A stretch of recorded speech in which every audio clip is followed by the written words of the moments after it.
की मी कारखान्यावर येणार आहे, कारखान्यावर बसून या वर्षी कारखाना चालू करण्याच्या संबंधामध्ये आपण एक बैठक करू.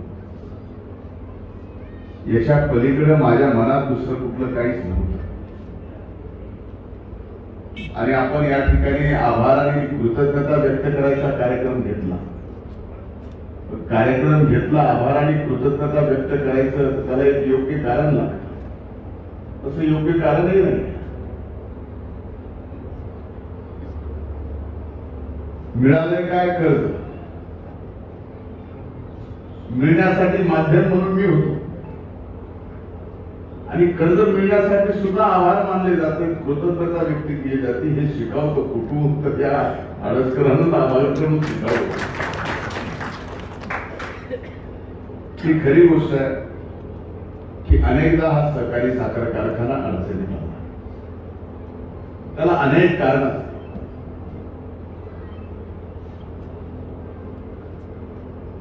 त्या कारणामध्ये मी जाणार नाही.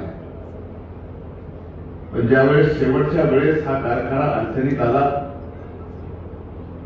आणि आडसकर साहेबांनी सांगितलं की हा कारखाना आता तुम्ही घ्यावा लागतो,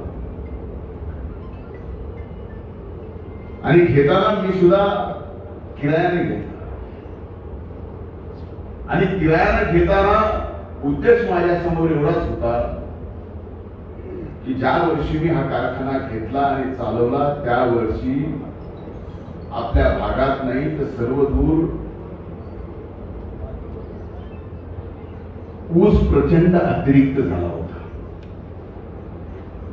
आता आपल्या परिसरातील शेतकऱ्यांनी अतिरिक्त झालेला ऊस कुणाच्या कारखान्यावर घालावा, हा सगळा प्रसंग जर आठवला तर माझ्यासारख्या सामाजिक आणि राजकीय क्षेत्रात काम करणाऱ्या व्यक्तीला, इथला लोकप्रतिनिधी म्हणून काम करणाऱ्या व्यक्तीला स्वाभाविकच याचं उत्तर शोधल्याशिवाय झोप लागणार नव्हती. म्हणून आडसकर साहेबांची त्यावेळेस विनंती मी मान्य केली आणि हा कारखाना किरायाने चालवायला घेतला. पहिल्या वर्षी आपल्याला आठवत असेल ज्या वेळेस व्यंकटेश्वरांनी हा कारखाना चालवायला घेतला, अतिरिक्त ऊस होता. कारखाना थोडा उशिरा चालू झाला, पण फक्त उशिरा चालू झाला हे एक कारण नाही, तर 29 मे पर्यंत सर्वांच्या ऊसाचं शेवटचं कांड कारखान्यात येईपर्यंत आपण कारखाना चालवला. त्यामुळं किरायाने घेतलेलं पहिलं वर्ष सुद्धा तोट्यात गेलं. तोट्यात जाणं हे माझ्यासाठी महत्वाचा विषय नाही. मी कायम आर्थिक तोट्यातच असतो.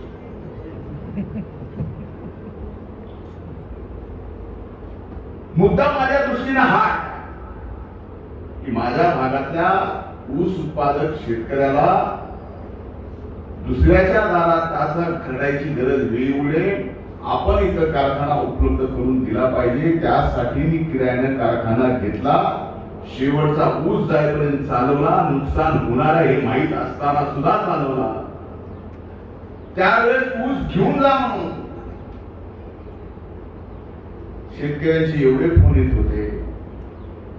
चला ठीक आहे, अतिरिक्त ऊस होता, नुकसान सहन केलं हरकत नाही, पुढच्या वर्षी परत आपण दुसरा सीझन घेतला. म्हणजे अतिरिक्त ऊसाच्या वेळेस लोकांचं प्रेम असतं नेताजीराव. नॉर्मल सीझन मध्ये खरं तेच प्रेम असेल या आविर्भावात आम्ही कारखाना दुसऱ्या वर्षी चालवायला निघालो. आणि ज्या वेळेस दुसऱ्या वर्षी कारखाना चालू केला आणि जवळपासच ऊसाच्या गाड्या लावायचा प्रयत्न केला, त्यावेळेस जवळपासचेच लोक म्हणत होते भाव किती देणारा अगोदर सांगा. माणसं साधे नाही. आता मी जर पहिल्या वर्षी किरायाने घेतला नसता तर या कारखान्याची अवस्था काय झाली असती. आणि तुम्ही आणि आज ज्या कारणासाठी इथे उपस्थित आहात, हा आजचा दिवस सुद्धा आपल्या कुणाच्याही जीवनामध्ये उजळला नसता हे आपण लक्षात घ्या. स्वाभाविक मी म्हणत नाही की सर्वच जण ही शेतकऱ्याची जात आहे आणि ऊस उत्पादक शेतकरी हा जास्त विचार करतो. अतिरिक्त ऊस असला की कुणाच्या पाया पडायलाही घाबरत नाही. आणि अतिरिक्त ऊस असताना ज्या कारखान्याने मदत केली, सामान्य सीजन असला, आपल्याला दुसरीकडे भाव मिळत असला तर त्या कारखान्याला कट मारून दुसऱ्या कारखान्याला ऊस द्यायला सुद्धा मालक पुढे बघत नाही. अशी ही शेतकऱ्याची जागा. आनंद एवढाच आहे, भलेही दुसऱ्या सीजनला नुकसान झालं, शेतकऱ्यांनी ऊस दिला, पण त्या नुकसानीमुळे आम्ही खचलो नाही. आम्ही शेवटी हा कारखाना नुकसानीतही दुसऱ्या वर्षी चालवू शकतो. हा प्रामाणिकपणा या कारखान्याशी नव्हता, तर ऊस उत्पादक शेतकऱ्याशी आमचं इमान बांधलेलं होतं, म्हणून आम्ही या ठिकाणी चालवला. दुसरं काही उद्देश नव्हता, कुठलंही कर्ज न घेता, कुठलीही आर्थिक संस्था पाठीमागे उभा नसता. आणि पुन्हा त्यावेळेस व्यंकटेश्वरांनी कारखाना घेतला. वेगवेगळे राजकीय चर्चा बघायचं काम नाही. कर्मचाऱ्यापासून ते ऊस उत्पादक शेतकऱ्यापर्यंत. अरे पटेल साहब, कुछ पेपर में तो ऐसी खबर आई, तो अंबाजोगाई का कारखाना अंबाजोगाई गन्ना तो फरलीचा का? खरं का नाही? जे बोलतो ते खरं बोलतो, मला खोटं बोलायची सवय नाही. कधीतरी या सगळ्या मानसिकतेतून आपण बाहेर यायला पाहिजे. आज मला हा सत्कार, हे अभिनंदन, हे हार, हे शाल, हे श्रीफळ, माझ्या प्रती व्यक्त केलेले कृतज्ञतेचे भाव, हे फार महत्वाचे नाही आहे. माझ्या दृष्टीने जर आजचा दिवस स्वर्णाक्षराने लिहावा असा कुठला असेल तर अडसकर साहेब आणि दत्ता पाटील साहेब एकत्र व्यासपीठावर कारखाना चालवण्यासाठी इथं बसले.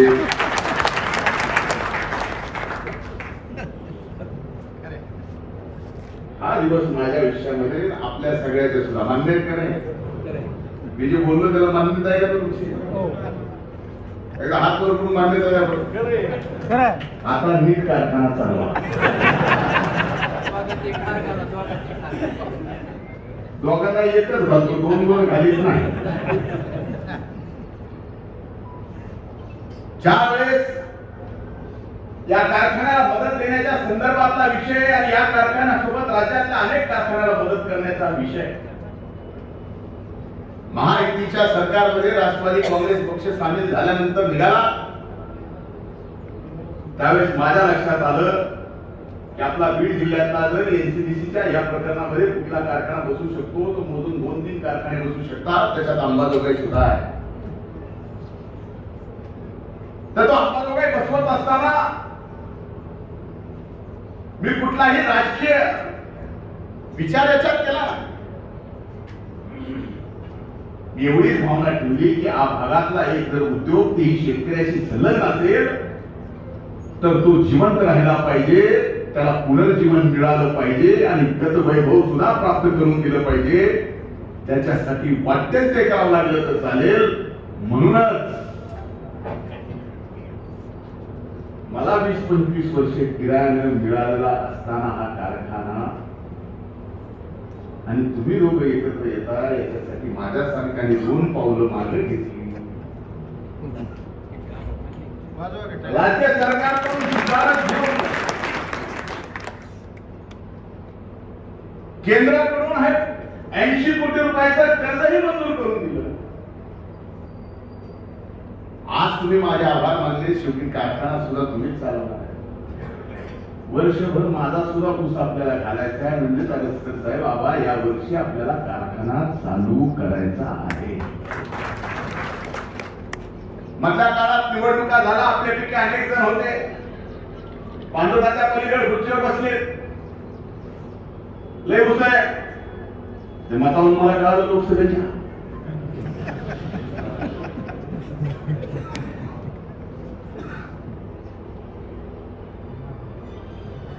आणि अनेक जणांनी म्हणले की पुढच्या वर्षी उसाचं काय बैठका यावेळेस मी घेतलं होत्या लोकसभेच्या निवडणुकीच्या अगोदर.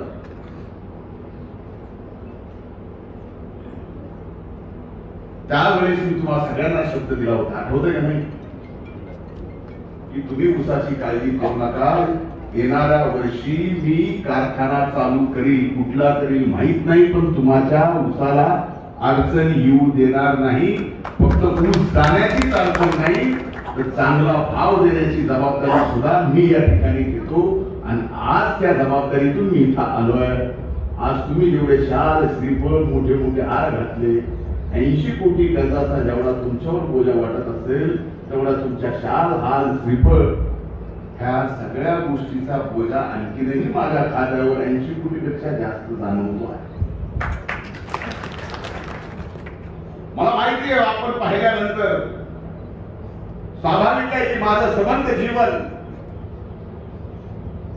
आजपर्यंत राजकीय लोकांमध्ये गेलं.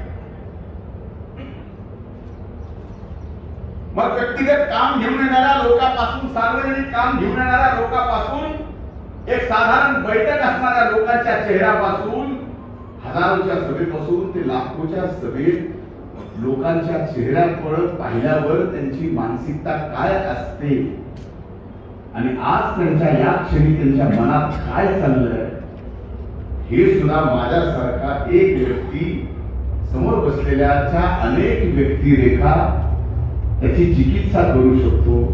म्हणून आज तुमच्याकडे पाहिल्यावर कुठेतरी आपण लोकसभेच्या निवडणुकीत कमी पडलो ही भावना तुमच्या सगळ्याच्या चेहऱ्यावर मला पाहायला मिळते. टाळ्या सुद्धा वाजवणार बाबा, तुम्ही सुद्धा हसता. हो भैया, पण एक सांगतो, एखादी निवडणूक हार जीत आणि त्या निवडणुकीतून भलेही माझी प्रतिष्ठा, भलेही माझी इज्जत गेली असेल, माझी इज्जत ही सार्वजनिक आहे, माझी इज्जत म्हणजे तुमची इज्जत. आणि कुणी जर समजत असेल की या निवडणुकीत माझी इज्जत गेली तर माझ्या तुमची गेली,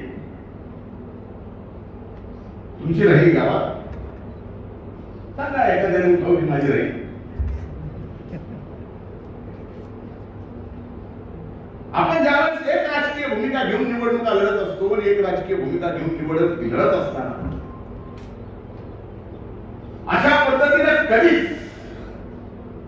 कुठलीच देशभरामध्ये निवडणूक होणी एवढी वाईट निवडणूक या ठिकाणी, या बीड लोकसभा मतदारसंघात या ठिकाणी.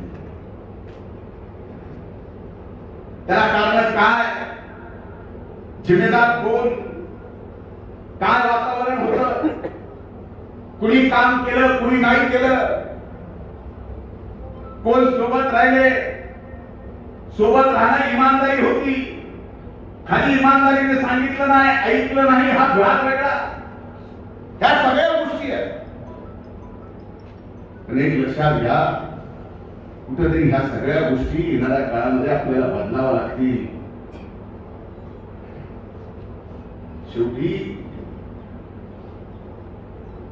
लीडर हा पब्लिकला लीड करत असतो. हे तुम्ही मान्य करता का? जर लीडर हा पब्लिकला लीड करत असतो, हे आजपर्यंत चालत आलं.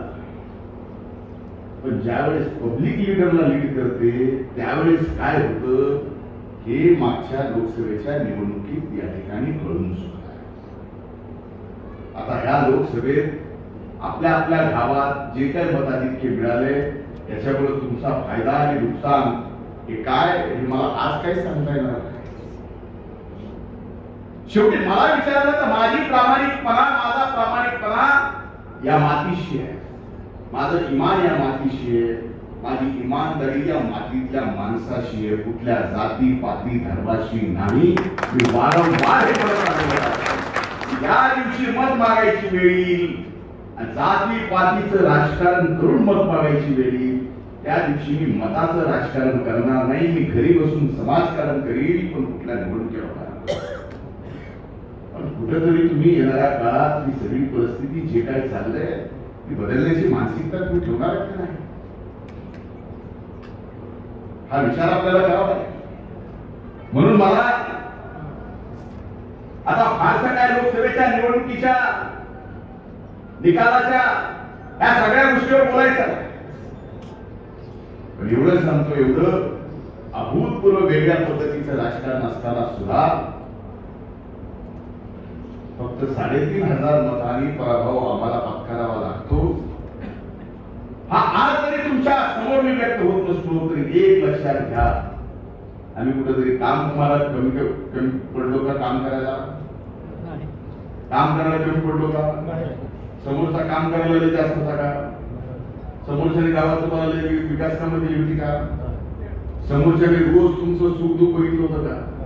समोरच्याने कुठला दवाखाना गावातला तुमचा सांगितलेला बघितला होता का? तरी सुद्धा त्याला मत का? घरी जाऊन विचार करा, आज सांगू नका. आणि आम्ही हे सगळं जे सांगितलंय रोज तुमच्यात आहे. मी नसताना माझी व्यवस्था असेल. रोज मतदारसंघातल्या 150-200 लोकांना मी बोलतोय. ह्या सगळ्या परिस्थितीमध्ये उमेदवार म्हणून ताई उजव्या असताना सुद्धा पराभव स्वीकारावा लागतो. तेही अतिशय अल्प मतानं. बाकी कुणाच्या जिवारी लागला का नाही हे मला माहित नाही, पण आज तुमच्या डोळे घालून सांगतो, हो माझ्या जिवारी लागला, हो माझ्या जिवारी लागला. कारण माझ्या जवळच्या पासून गाव पातळीपर्यंतच्या सगळ्या माझ्या सहकार्याला स्वतःच्या जीवाच्या पलीकडे या ठिकाणी सांभाळलं. पहिल्या वर्षी दुसऱ्या वर्षी मिळून 35 कोटी रुपये तोट्यात गेलो आळसकर साहेब. सगळा हिशोब तुम्हाला माहिती, शेवटी चेअरमन तुम्ही आहे. हे 35 कोटी नुकसान मी का स्वीकारावं? का मला खायला ही भाकर मिळत होती?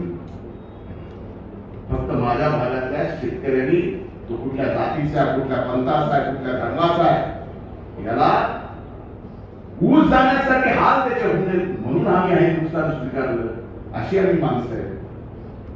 दुसरे काटे मारून पैसे, ऊसाचे काटे मारून पैसे कमवायचे, त्यातनं निवडणुका काढायच्या, असला धंदा मला तर माझ्या अण्णांनी शिकवलेला नाही.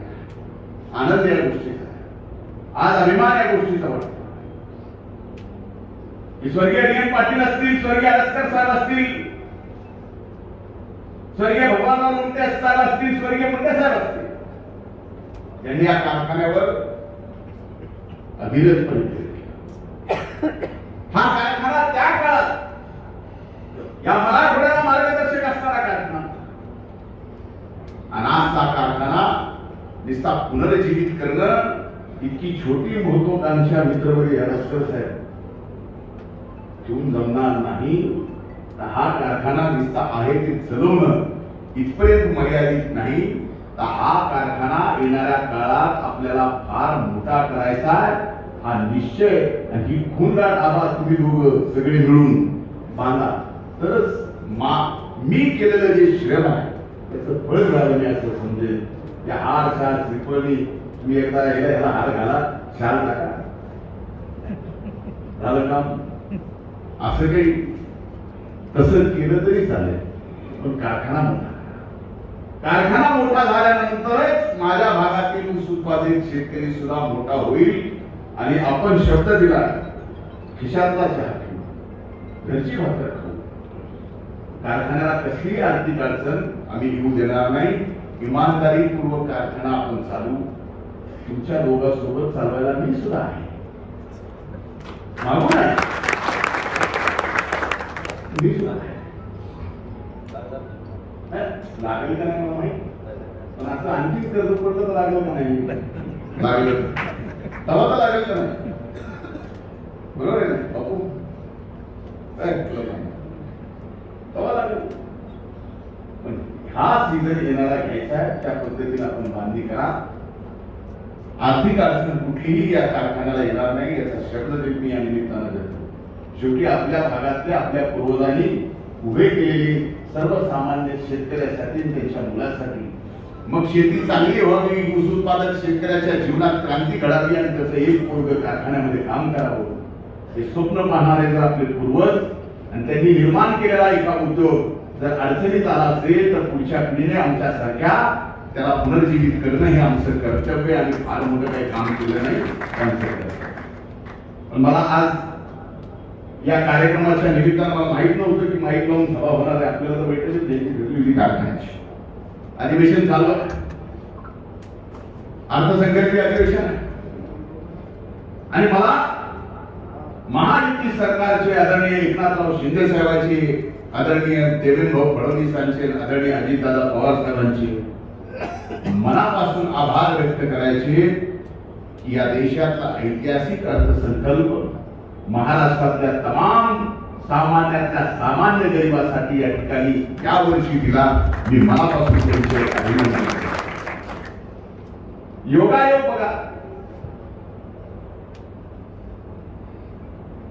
कृषी विभाग माझ्यावर दिला, मी काय मनाला घेतला नाही.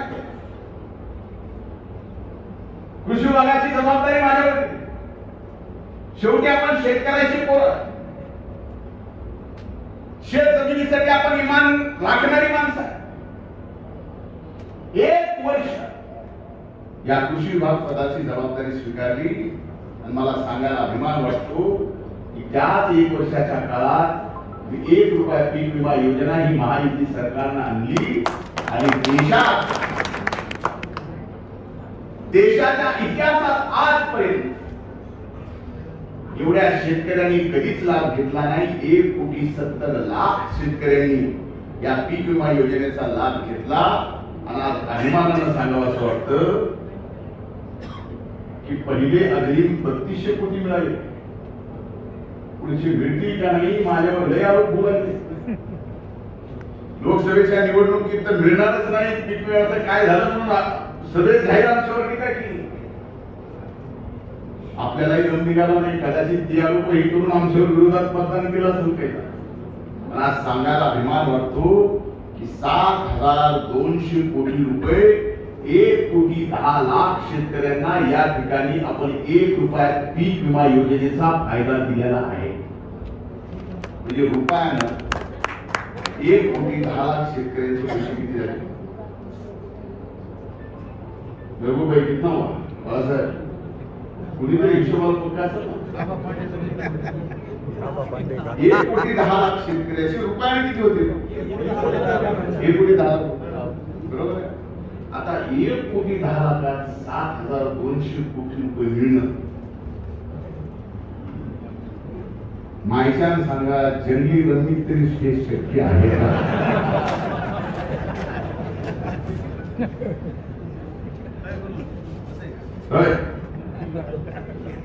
बाळासाहेब आपल्याकडे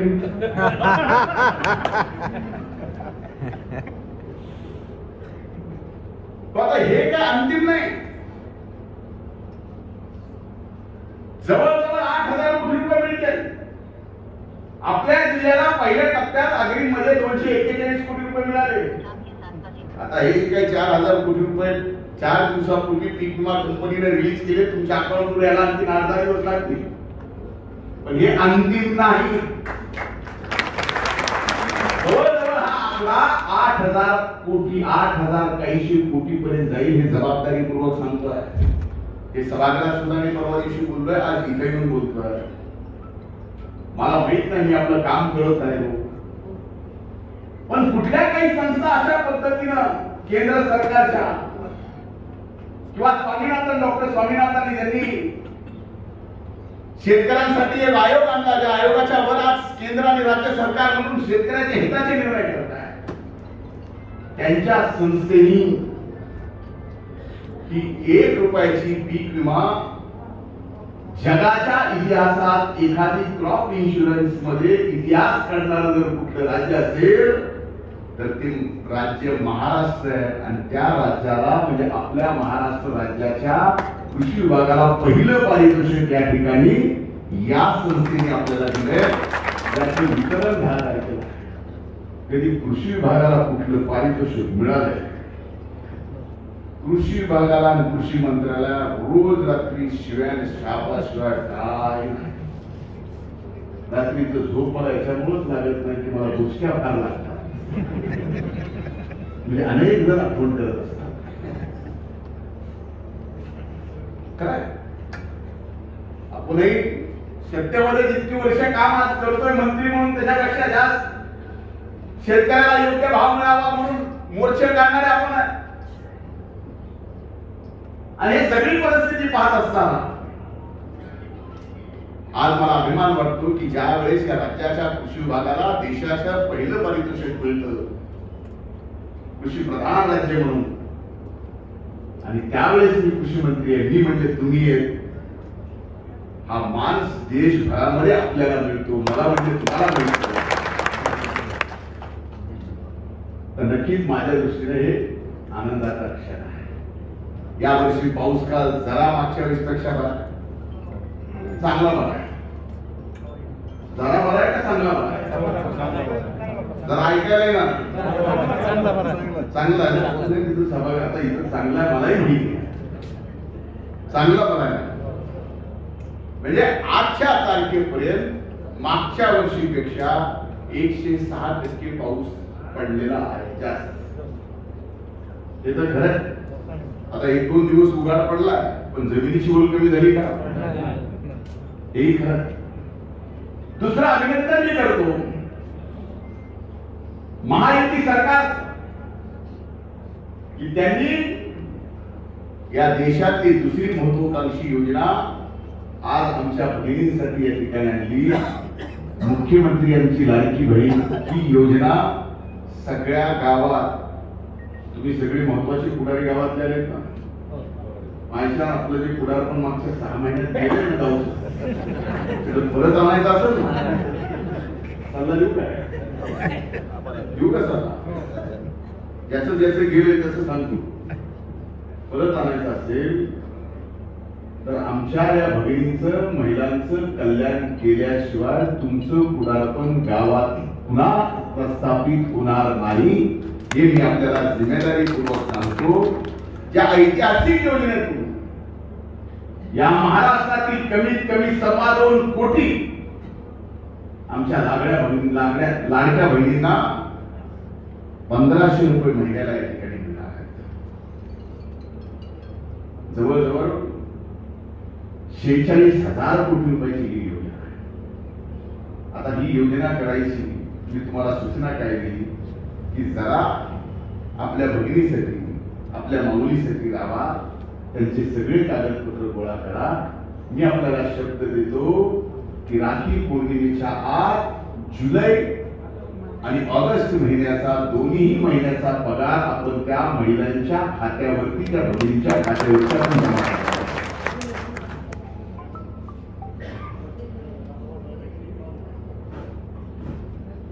मी सार्वजनिक जीवनामध्ये काम करत असताना मोफत शिक्षण आपल्याला माहिती आहे, कुठं फीस लागत नाही.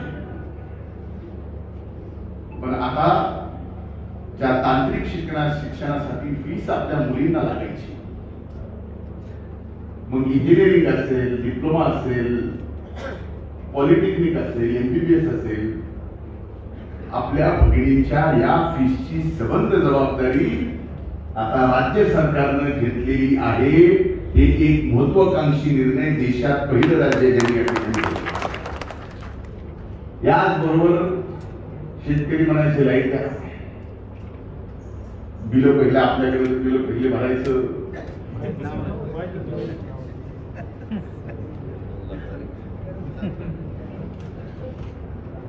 पटेल साहेबांचा कॅमेरा लाईट आहे तर पुढचं बोलत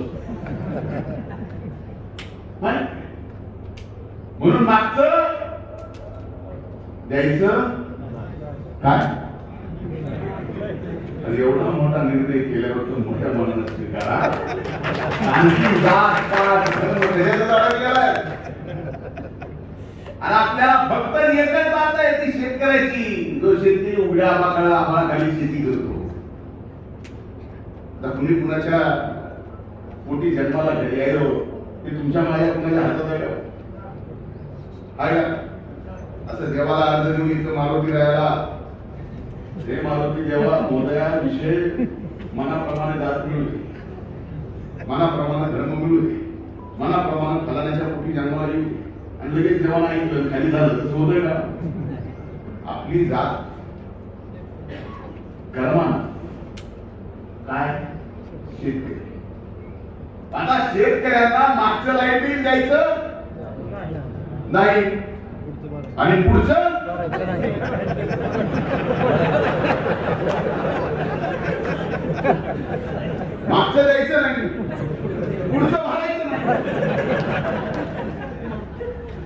मग चांगलं झालं का नाही? बरोबर आहे का? हा निर्णय चांगला झाला का नाही?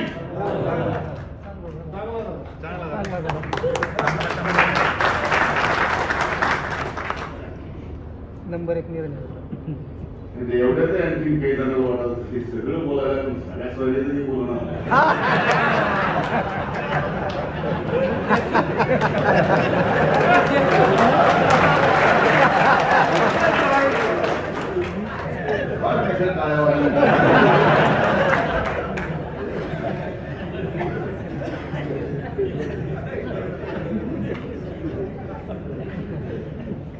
रोज आपलं हे जमिनीवर काय आईवर पोट आहे त्याचं बघा काय काय चांगलं व्हायलंय. जे व्हायचंय ते होणार आहे. पण मन इथं असलं तरी माझ्या भाषणाकडे कान काय ऐकायला तरसायले.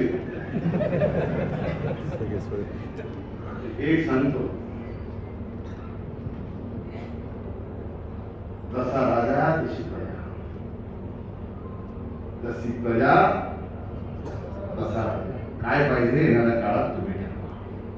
त्या गोष्टीचे सगळे निर्णय होतील. त्या गोष्टीमुळे प्रत्येकाला फायदा होईल याची गॅरंटी कोण देणार? हो, मागचं भरायचं नाही, मागचं द्यायचं नाही आणि पुढचं भरायचं नाही. हे तर तुम्हाला फायदा देणार आहे का नाही? नक्की फायदा देणार आहे का नाही? आणखी एक नगदी सांगतो. विम्याचं सांगितलं, लाईटीचं सांगितलं. मागच्या वर्षी ज्याचं सोयाबीन आणि कापूस होतं, अतिशय वाईट दुष्काळाला आपण समोर गेलो. एक तर 25-28 दिवसाचा आपला पाऊस न पडण्याचा गॅप, ज्याच्यामुळे 25% अग्रिम आपल्याला मिळालं. आणि नंतर जे नुकसान व्हायचं ते त्या 25 दिवसात पहिल्यांदा सुरुवातीला झालं आणि नंतर उत्पन्नामध्ये लगेच घट झाली. ₹1 इन्शुरन्स मध्ये भरून निघाली. तुमची हिशोबा सांगतो शेतकऱ्याला, निघाली की नाही भरून उत्पन्नातल्या घटाची. आता उत्पन्नाच्या घटातली भर ही क्रॉप इन्शुरन्स कंपनीने ₹1 तुम्हाला भरून दिली. आता राहिला विषय, बाजारात आपला माल गेल्यानंतर एमएसपी प्रमाणे आपल्याला भाव मिळाला नाही. ते भाव खाली पडले म्हणून झालेले जे नुकसान आहे ते नुकसान भरून काढण्यासाठी राज्य सरकारने आणि कृषी विभागाने सांगितलं की सोयाबीन उत्पादक शेतकऱ्याला हेक्टरी ₹5,000, कापूस उत्पादक शेतकऱ्याला हेक्टरी ₹5,000, मर्यादा 2 हेक्टरापर्यंत. आता तर भागलं का नाही? भागलं. मागच्या वर्षीचा भागलं का नाही? हा, नाही भागलं. द्यायचंच नाही काही नुसतं घ्यायचं. तुम्ही म्हणता निवडणुकी धंदा दिलं नाही म्हणून आता मिळायला असं काय? वस्तुस्थिती ही आहे की शेवटी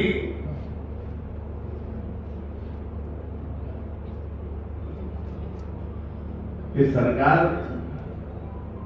सर्वसामान्याचं, शेतकऱ्याचं, आणि या सरकारमध्ये शेती करणारा शेतकऱ्याचा पोरगा कृषी मंत्री आहे जो तुमच्या मनात.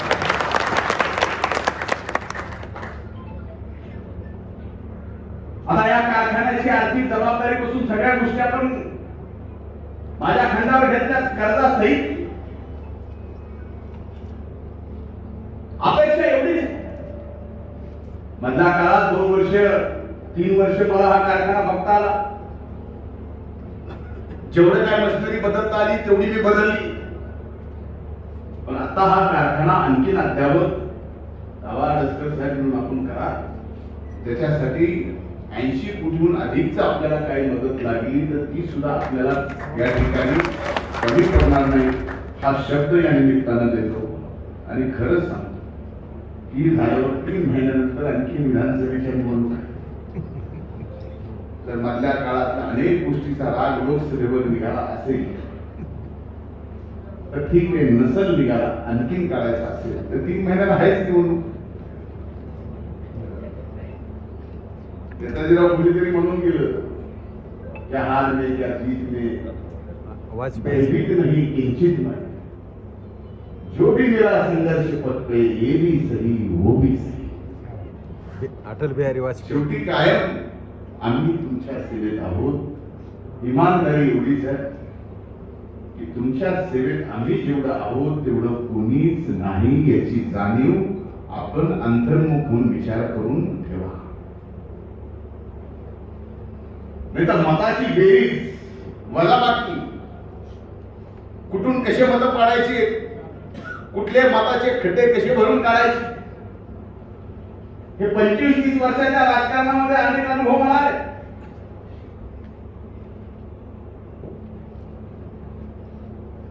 ह्या गोष्टीचा आपण विचार करा. म्हणून माझी आपल्याला विनंती आहे, येणाऱ्या विधानसभेच्या निवडणुकीत 2-3 महिन्यानंतर आहे, 3 महिन्यानंतर होतील, 2 महिन्यानंतर होतील, त्यावेळेस काय निर्णय व्हायचा होईल. राजराबा म्हणले की यातले कोण मुंबईला गेले, इथं सगळे एक आले, हे तर साठी किती आनंदाची गोष्ट आहे. माझा उद्देश एवढाच की शेवटी तुम्ही जर एखाद्याचं काम इमानदारीने त्याची चिकित्सा केली नाही तर त्या इमानदार माणसाला तुमच्या सेवेत ठेवायचं का नाही ते तुमचा विचार तुमच्या मनाला सांगत नाही. फक्त एक गोष्ट बघून, फक्त माझा जन्म दुसऱ्या जातीत झालाय आणि त्या जातीतला फक्त लोकप्रतिनिधी नसो, तू माझ्यासाठी कितीही राबला तरी असला तरी चालेल, फक्त तो माझ्या जातीचा नाही, माझ्या धर्माचा नाही, ही जर तुम्ही बघून येणाऱ्या निवडणुकीच्या काळात विचार करणार असाल तर मी आपल्याला सांगतो की युगपुरुष छत्रपती शिवाजी महाराजांनी आपल्याला जी गावगड्याची गावकुसाची संकल्पना 11 पगड जाती धर्माची घालून दिलेली घडी आहे, ती पूर्णपणानं पुढच्या भविष्य काळात पिढ्या बर्बाद होती. पुन्हा ती घडी नीट होणार नाही. ती घडी नीट करायची वेळ ही येणाऱ्या काळात येणाऱ्या लोकतांत्रिक निवडणुकीच्या माध्यमातूनच आपल्याला वाचवावी लागेल. आणि ती बसवत असताना आपल्या सुद्धा गाव पातळीवर आपण सर्वांनी सामाजिक सलोखा सुद्धा ठेवावा लागेल एवढी हात जोडून कळकळीची विनंती आहे. मतात काय करायचे आणखी एकदा करा, माझी काही हरकत नाही. कशी निवडणूक जिंकायची काय हे सगळं माहिती, हे तर जपाल का नाही. गावागावचे अनेक जणांचे जातीपातीचे रामराम झाले, दुकानं वेगळे झाले, बैठका वेगळ्या झाल्या. हे तुम्हाला मला शोधणार आहे काय चाललंय. आज प्रत्येक जण नाही म्हणतं, मग बदलणार कोण? निर्माण करायला आम्ही हे निर्माण केलं. प्रत्येक गाववाडा जर बिघडला असेल तर गावातला प्रमुख गाव चालवणाऱ्या प्रत्येक पक्षाच्या पुढाऱ्याची जबाबदारी नाही गावाला पुढे व्यवस्थित करायचं. काही जण जर याचं राजकारण करून अख्खा गाववाडा बिघडत असतील त्याचा सुद्धा विचार आपण करा. हे पिढ्याना पिढ्या बर्बाद करणाऱ्या गोष्टी ते लक्षात ठेवा. म्हणून माझी हात जोडून कळकळीची विनंती आहे. शेवटी अंबाजोगाई कारखाना, त्या कारखान्यात मी आलो इथं, मी तर खरं येणार पण नव्हतो. एक बैठक घेऊन की आपल्याला व्यवस्था काय करायची. काय एखादी गोष्ट अडसकर साहेबांनी मला किरायाने चालवायला दिली, पण बापू माझा जीव कुठला ह्याच्यात काय करू, म्हणून मी यायचा आग्रह झाला. नाही तर तुम्हाला एकदा पैसे दिले, मी ह्याच्यातून अर्धा पूर्ण बाहेर निघालो, त्याच्यानंतर मला काय समजलं तुमचे तुम्ही चालवा ना, बघा कसं चालवायचं असं म्हणलं असतो. पण एक शब्द देतो की या वर्षी हा कारखाना देऊ ना, ते बिझनेस करायचं कळते 80 कोटी. या वर्षी कारखाना भलेही 1.5 लाख टन होईल. कशी 2.5 लाख तुम्ही म्हणता, तुम्ही व्यावहारिक माणसं, मला व्यवहार कधी जमला नाही. अगर मैं जिद पे आता हूं तो फिर मैं सब कुछ भूल जाता हूं और हिसाब रखने की तो बात आपके पास आती है. लोकांची इच्छा यावर्षी कारखाना चालू व्हावा, बरोबर आहे. पण जे चालू झाला पाहिजे मला त्यांना विचारायचं तुमच्याकडे ऊस आहे का? नाही तर माहीत ऊसच नाही चालू करा, मुळपली त्याची मुळपण बरोबर आहे. इथं पुन्हा कोणाकडे नुसतं हात वर करावं. लई जण नाही, लई जण नाही, लई जण नाही. ऊसाची व्यवस्था करावी लागेल. इथं जरी थोडे असले तर खाली असतील आणखी. सगळा मेळ करून आबांच्या तोंडून जो शब्द निघालेला आहे प्रसिंगचा, त्याच्या पुढे आपण यावर्षी जाऊ. तुम्ही फक्त इकडे नियोजन करा. ऊसाच्या नियोजनाच्या बाबतीमध्ये या ठिकाणी नक्कीच आपण चांगलं काम करू. यावर्षी पाऊस चांगला पडलाय, त्यामुळे हळूहळू आता कारखानाही चालू होणार आहे. त्यामुळे तुमचंही मन म्हणत असेल आता यावर्षी ऊस मोडल्याला काय काय लावा, बरोबर आहे. ऊस लावा, पाऊस चांगला पडणार आहे, कारखाना चालू होणार आहे. यावर्षी अंबाजोगाई चालू केला आहे. पुढच्या वर्षीच्या सीझनला आणखी एक अद्यावत असा कारखाना ऊस उत्पादक शेतकऱ्यांसाठी आणि या भागातल्या सुशिक्षित बेरोजगारांच्या रोजगारासाठी उभा करून देण्याचं वचन या निमित्तानं या ठिकाणी आपल्या मतदारसंघात शेजारी शिवशेजारी अडसकर त्या ठिकाणी आपण पुढच्या वर्षी चालू करण्याचं काम आपण आता चालू करतोय. पण पुढच्या वर्षी ते सुद्धा कारखाना चालू होणार आहे. त्यामुळं ऊस उत्पादक शेतकऱ्यांनी चिंता करायची नाही. दुष्काळ पडल्यावर मदत करतो हेही तुम्हाला कळालंय. रुपयात विमा मिळतो त्याचे पैसे किती मिळतील हेही कळालंय. भाव पडल्यावरती त्याचे पैसे किती मिळतील हेही तुम्हाला कळालंय. म्हणजे मी शेतकरी मंत्री असेपर्यंत, महायुतीचं सरकार असेपर्यंत आपण कसलीही चिंता करू नका. आणि भविष्यात सुद्धा सांगतो, लोकसभेचे निकाल काही जरी लागलेले असतील, प्रासंगिक आहे, प्रासंगिक आहे. आताच बघा ना निवडणुका कशा चालू विधान परिषदेच्या. कुणाचं बिघडलंय कुणाचं फिसकटलंय हे आताच कळायला लागले तुम्हाला. तुम्ही काही एवढे तुम्ही जेवढे शहाणे तेवढे आमच्यासारखे पुढारी सुद्धा शहाणे नाही. मला तेव्हा सुद्धा किती निवडणूक झाली, 3 पॅनल उभा झाली. एका पॅनल 17 उमेदवार, 17 ठीक. ए काका 17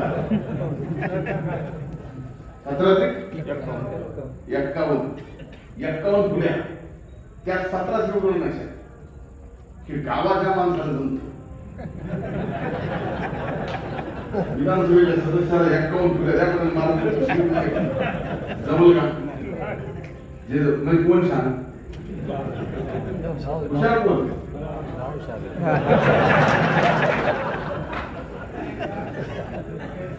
आपण फार हुशार आहात, काळजी घ्या. आणि ही हुशारी फक्त मतदान कसं करलं, कुणाची जिरविली याच्यासाठी मतदान, कुणाला पाळायचं म्हणून मतदान करू नका. तुम्ही एखाद्याला पाळायचा विचार करता ना, त्यावेळेस तुम्ही 10ला पडलेला असता, 10ला पडलेला असता. कुणाला पाळायचंय, कुणाची जिरवायची म्हणून मतदान करू नका.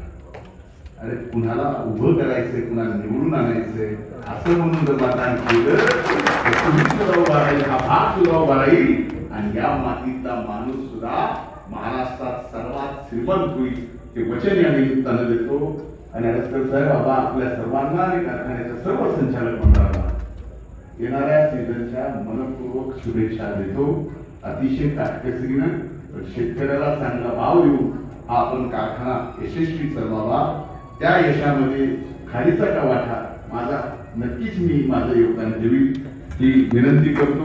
आणि आपल्याला पुन्हा एकदा सांगतो की मुख्यमंत्री बहीण माझी लाडकी या योजनेमध्ये आपण सर्वांनी सहभाग घ्या. तर तुम्ही अंधारात राहाल, तुमच्या खाली दुसरेच फॉर्म भरून घेतील, त्या बहिणीचं ते मग तुम्हाला पडणार नाही. वरती सोडून द्या, वरती बहिणीला माहिती तुम्हाला मतदान करायचं.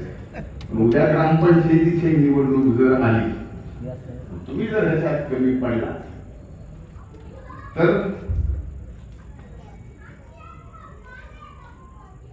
गावातही काही जण असतील ना, ह्याची जिरविलीच पाहिजे. एवढी जास्त जागे होतील एवढं लक्षात ठेवा. खूप खूप धन्यवाद. जय हिंद, जय महाराष्ट्र.